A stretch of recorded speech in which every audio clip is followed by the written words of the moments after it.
So welcome back to the Econobox garage. So in the last couple of videos, I've been working on installing this Moss bearing kit for the front wheels, which replaces the original ball bearings with a tapered roller bearings. And just for reference, it's Moss part number 125-282. So I finished the work on the left-hand side of the car, but I ran into a little snag. Well, I put the car in the ground, started to put the wheels back on, and got a little overzealous. Ended up shearing off one of the wheel studs. Very fortunate I was able to source a couple locally here. So now I've got to put the car back up in the air and punch out the remains of that stud and install a replacement. Okay, I've got the car back up in the air. I've loosened these off, the remaining lug nuts, before I lifted it. So I can just turn those off.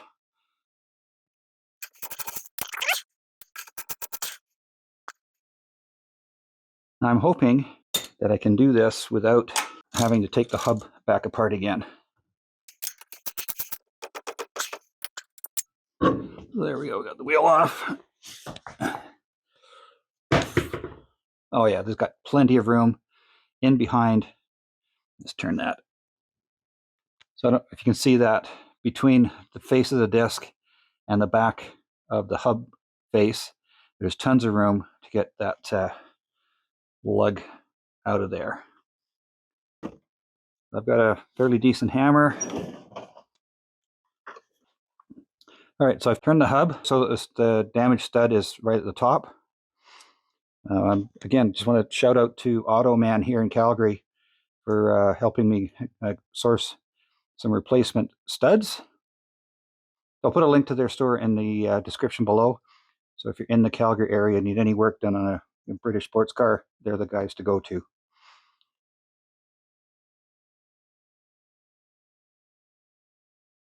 Let's pull that out of there. So there's the remnants of the old stud. And our thread length is bang on. So I will grab a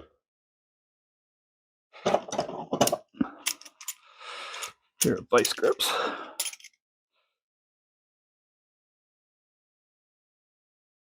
So what I'm doing, I'm just going to put the remnants of the stud in the vice grips here, and that's just so I can hold it up against the remnants of that's in the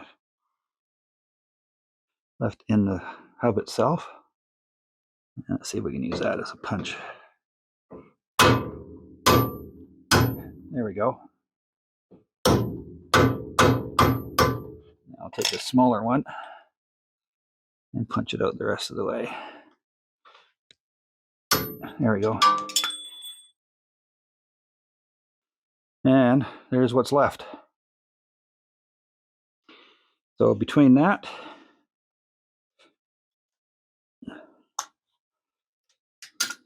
I'm just going to check to make sure our lengths are good.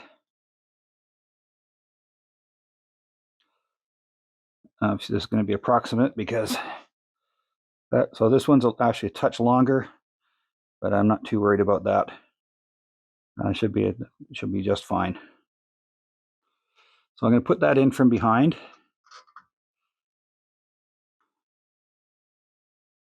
And use a nut.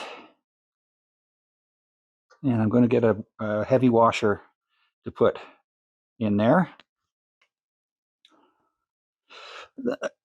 There we go. And then I'm just going to use the nut here to pull that through.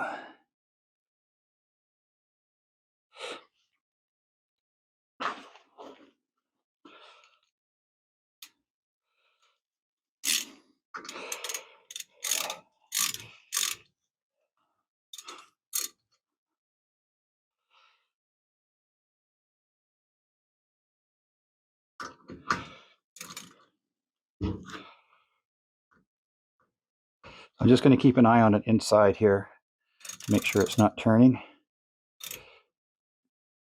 There we go. And that's starting to pull. That's pulling that in.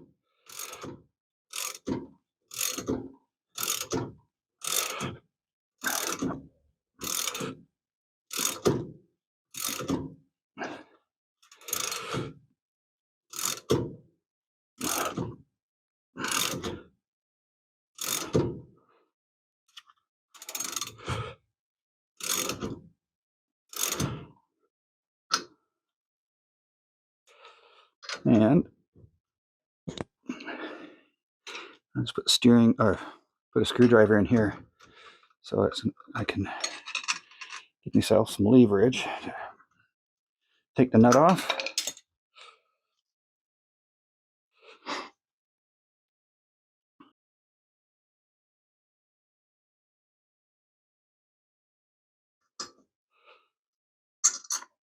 That stud's pulled all the way through.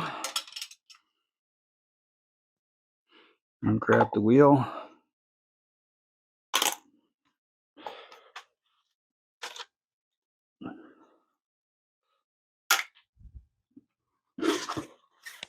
And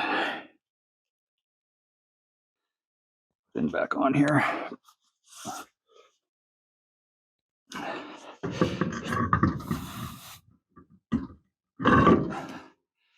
Yeah, and that replacement stud is a little bit longer, but that is not going to be an issue in this case here.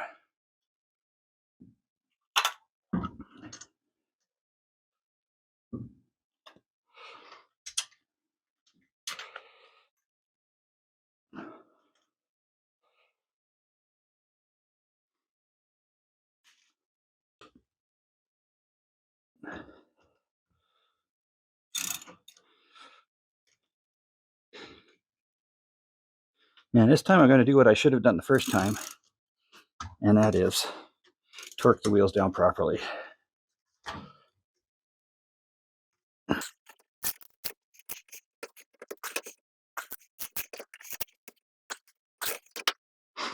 right. So I've got those all snugged up. Yeah, you can definitely see the replacement stud's a little bit longer, but I am not worried about that. I've got lots of room in behind the hubcap. I'm going to drop that back down.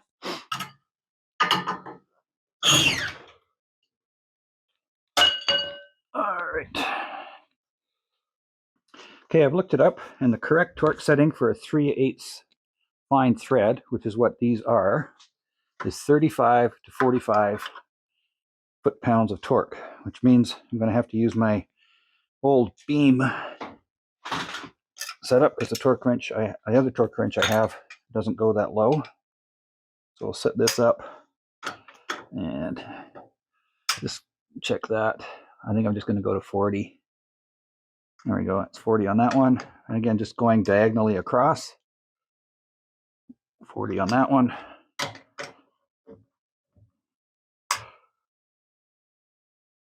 40 on that one. And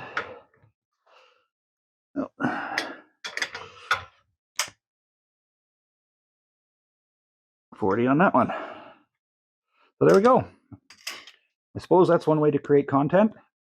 But this one's all done. The bearing's in, the stud replaced, tightened up to the correct torque, and that side's ready to go. Put the wheel cover back on and move the car over and get to work on the other side.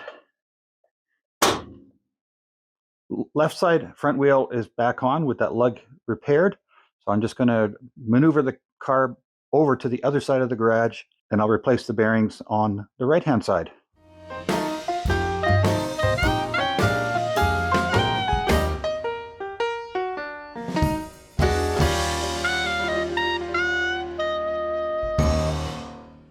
Okay, so I've got the car moved over, and I'm going to get to work on switching this bearing out. Now, I'm not going to show you the whole process, but I noticed in the previous video where I was putting everything together, I didn't show you how I set the end play.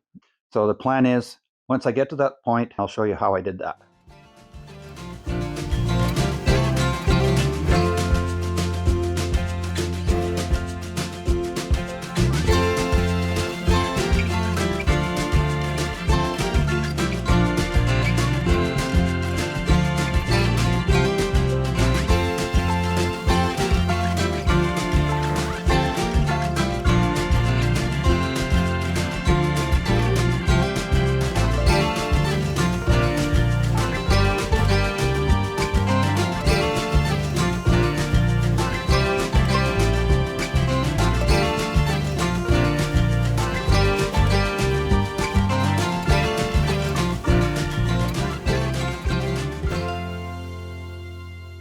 So here's the method I use to check the end play on the hub here.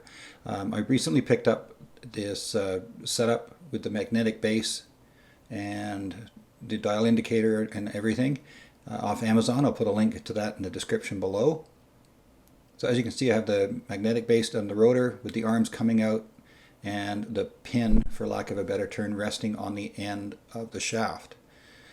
So when I to set this up, I have to determine how much movement there is between the hub and the center shaft. So yeah, I've got the indicator set to 0, and if I pull this out, in and out, you can see that the indicator is moving, and at this point I had about 5 or 6 thou of movement there. So the specs call for 0. I need to tighten that center nut up to 45 pounds and then see what the play is there. If it's too tight or too loose, I play with the shims. Now you can see there I tightened it up the nut just that little bit. I'll re-zero the gauge.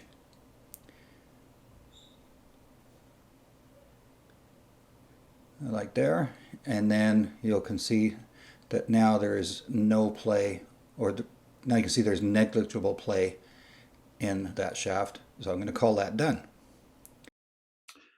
Well, that's a wrap for this video. Thanks for joining me. So once I got the clearance set properly on that right hand side, we got the bearings packed, seals installed, and the hub put on the car and the wheel back on. And this time I did not shear any of the legs. If you'd like to catch up on the previous video, I'll put a link to that one up in the top corner. And if you would like to see where this whole project started, I'll put a link to that video in the bottom corner.